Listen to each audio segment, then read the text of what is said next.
দেখো, সত্যি কথা বলতে আমি আমার চ্যানেলে অনেক বই রিভিউ দিয়েছি, বাট আমার কাছে হারানো সূর্যের যে সম্পূর্ণ একটা অন্য ধারার একটা বই। বইটা পড়েছেন তো, আর আমার চ্যানেলে আরো একবার সবাইকে স্বাগত। তো আমি আজকে যে বইটা রিভিউ দেবো, যেটা শুনলে অলরেডি, হারানো সূর্যের ঘোষ। দেখো, এটা অনির্বাণ ঘোষের লেখা, আমার পড়া প্রথম বই।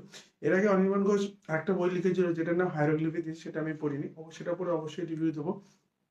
বলে রাখি প্রথম কথা, এটা কিন্তু সম্পূর্ণ একটা অন্য ধারার বই। তোমরা যদি একটু অ্যাডভেঞ্চার বই পড়তে ভালোবাসো, যে বইয়ের মধ্যে একটু থ্রিল থাকবে, তাহলে এই বইটা তোমাদের আকর্ষিত করবে। আর সত্যি কথা বলবো, এই বইটা লেখা হয়েছে মিশরের আর ভারতের দুটো কালচারকে একসাথে করে।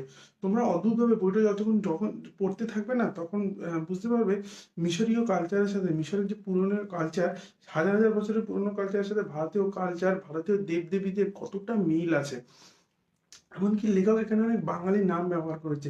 যে মিশরের ওই গহীন অরণ্যে এমন একটা শহরের খোঁজ লেখক এই গল্পে দিয়েছে, যেখানে এক বাঙালি নামের এক ব্যক্তিকে সে খুঁজে পেয়েছে।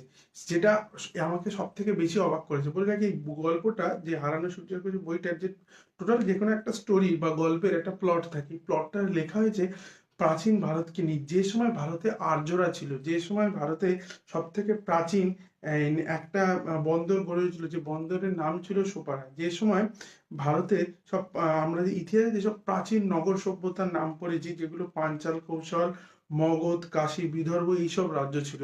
এবং এই গল্পটা লেখাই হয়েছে বিদর্ভ রাজ্যের একজন রাজা, রাজা বসুমানকে কেন্দ্র করে, যিনি যে যে রাজা বসুমানের দীর্ঘদিন ধরেই তার রাজা বসুমানের রানীর কোল আলো করে কোনো সন্তান আসছিল না। এবং এছাড়াও বিদর্ভ রাজ্যে একটা অনেক বড় সমস্যা ছিল।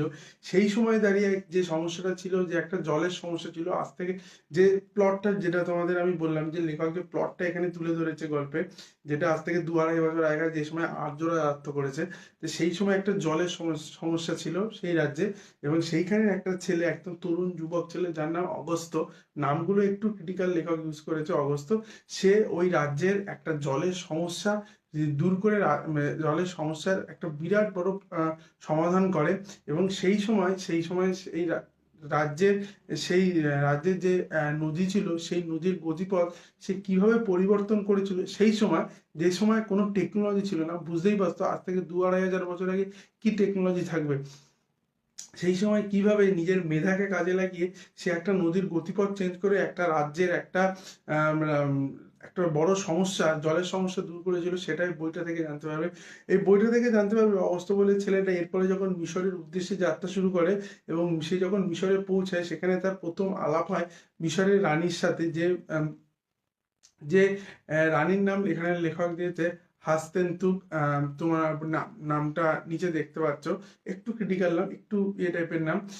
এবং সেখানে, এবং তারপরে সেই অগস্ত্যকে সে কেন বন্দি করলো হঠাৎ করে। সে মিশরে গেছিল একটা তার কাজেই, সে এক্সপ্লোর করতে। সেখানে তাকে কেন বন্দি হতে হলো, এবং সেখানে সেই সময়ের একটা মেয়ে, যে ইঞ্জিনিয়ার, যার নাম ইত্তেন সেনু, তার সাথে তার কিভাবে আলাপ হলো। সেই ইত্তেন সেনু অগস্ত্যকে যখন রানীমা বন্দি করলেন, সেই ইত্তেন সেনু কি করে অগস্ত্যকে ছাড়ালো, তারপরে তাদের সাথে আর কি কি ঘটনা ঘটলো। সেই ইত্তেন সেনুকে অগস্ত্য বিয়ে করে আবার তার বিদর্ভ রাজ্যে নিয়ে আসে, সে ভারতবর্ষে নিয়ে আসে। তারপরে তারা আবার মিশরের উদ্দেশ্যে যাত্রা শুরু করে, এবং তারা একটা নতুন মিশনে যায়। মিশনটা হচ্ছে, তারা একটা নতুন শহর, পুন্তের শহর, সেটা খোঁজ করতে যায়, এবং তারা কিভাবে সেটার খোঁজ পায়।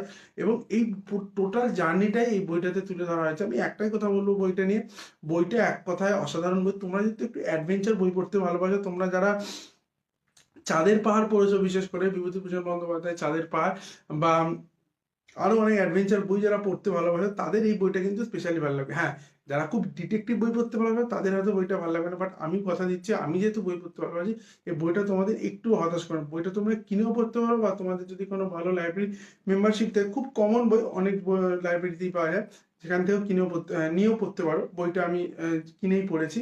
তো আশা করবো বইটার রিভিউ সবার ভালো লাগলো। দেখো, আমি যখনই বলি, আমি আমার ইউটিউব চ্যানেলে যে বইগুলো রিভিউ দিই, আমি কখনো বই পুরো খোলসা করি না, গড় গড় করে গল্প বলি না, বাট আমি এখানে পুরো গল্পটাকে তুলে ধরলাম, পুরো গল্পের প্লটটাকে তুলে ধরলাম। একটা খুব সুন্দর একটা বই।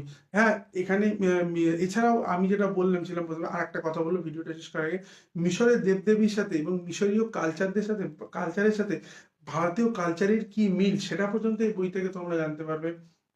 এবং পুরাণের অনেক কথা জানতে পারবে এই বইটা থেকে। লেখক খুব সুন্দর করে লেখকের এর থেকে বোঝা যায় লেখকের পুরাণ ভারতীয় পুরাণের প্রতি কতটা ডিপ নলেজ থাকলে এরকম বই লেখা যায়। প্লাস মিশরের মতো একটা সভ্যতাকে সেই লেখক এই বইটাতে তুলে ধরেছে বাঙালির সামনে। একটা অসাধারণ একটা বই।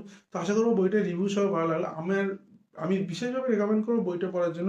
যেভাবে হোক কিনে পড়ো, কারোর কাছ থেকে নিয়ে পড়ো বা কোনো লাইব্রেরি থেকে নিয়ে পড়ো, বইটা কিন্তু তোমাদের ভালো লাগবে, এটা আমার মনে করি। তো আশা করবো ভিডিওটা সবার ভালো লাগবে। ভিডিওটা ভালো লাগলে চ্যানেলটাকে সাবস্ক্রাইব করে দিও।